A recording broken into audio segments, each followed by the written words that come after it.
Ulikam ang pamamaril sa dalawang criminology students sa San Jose del Monte, Bulacan. Kwento ng ilang saksi, posibleng napagkamalang sangkot ang dalawa sa nangyaring rambol. Kaya sila binaril. Ang iba pang detalye sa unang balita live ni EJ Gomez. EJ. Igan, dalawa nga ang patay sa nangyaring pamamaril dito sa isang milk tea shop sa Barangay Paradise 3, San Jose del Monte, Bulacan kahapon. Ang insidente nasapul sa CCTV. Kuha ang CCTV video na yan sa isang milk tea shop sa Barangay Paradise 3, San Jose del Monte, Bulacan kahapon. Isang lalaki ang lumapit sa mga nakaupong lalaki. Maya-maya, bumunot siya ng baril at pinaputukan ang nakatalikod na lalaki. Gayon din ang katabi niyang nakasombrero. Nagtakbuhan ng mga tao sa shop kasabay ng pag-alis ng gunman. Ilang saglit pa, lumapit ang mga taong nakarinig ng mga putok ng baril.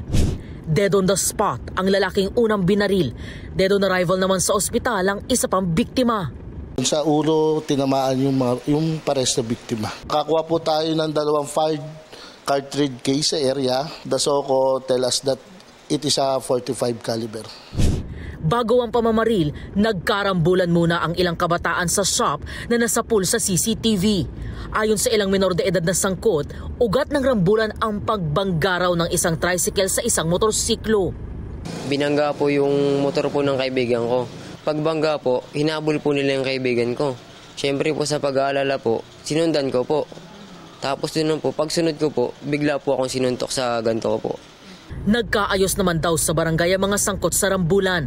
Ang ilan na natili sa milk tea shop para magmeryenda at doon nila nasaksihan ang pamamaril. Ayon pa sa mga saksi, hindi kasama ang mga binaril sa nangyaring rambulan. Napagkamalan lang daw sila ng naghiganting sospek na amaraw ng isa sa mga binatilyong sangkot sa gulo. Nagulat na lang po kami na pagdating po niya doon sa po namin, sinabi niya po, sino dito yung umano sa anak ko, tapos ayun po, hindi pa po nakapagsalita yung pinsan ko po, tapos yung tito ko, bigla na lang po niyang pinaputukan ng baril po. Tapos po sa takot po, nagtakbuhan po kami doon sa loob na po ng miltian. Kinilala ang mga biktima na sina Ray Allen Nevado de Jose, 20 anyos, at Jerry Castillo, 23 anyos, na pawang mga criminology student. Binuksan ko na agad yung anak ko, nakatabon ng puting kapal. Nakita ko yung gaano yung mukha ng anak ko, yung dugo ay ng mukha dito. Nakasubsob na ganyan.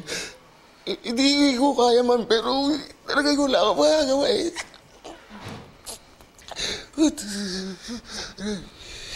Talaga hirap lang talaga tanggapin yung mga ganun.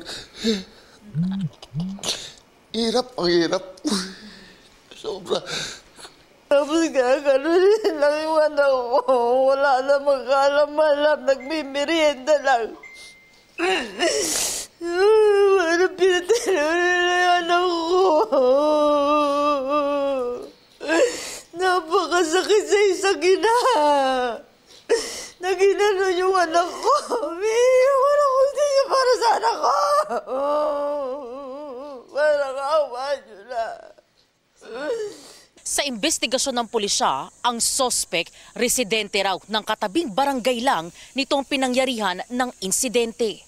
Pinuntahan po natin yung mismong lugar, subalit hindi na natin nakita doon yung suspect. Continuous manhunt operation, double murder po ang harapin niya. Murder case po. Lumabas ka na lang pare kasi hindi rin matatahimik yung konsensya mo. Talagang may mga batas tayo na uusig din sa'yo. Hindi ka nila palalagpasin.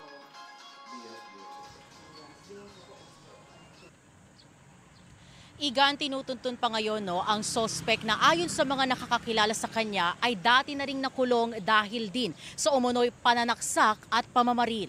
At yan ang unang balita mula rito sa San Jose del Monte, Bulacan. EJ Gomez para sa GMA Integrated News.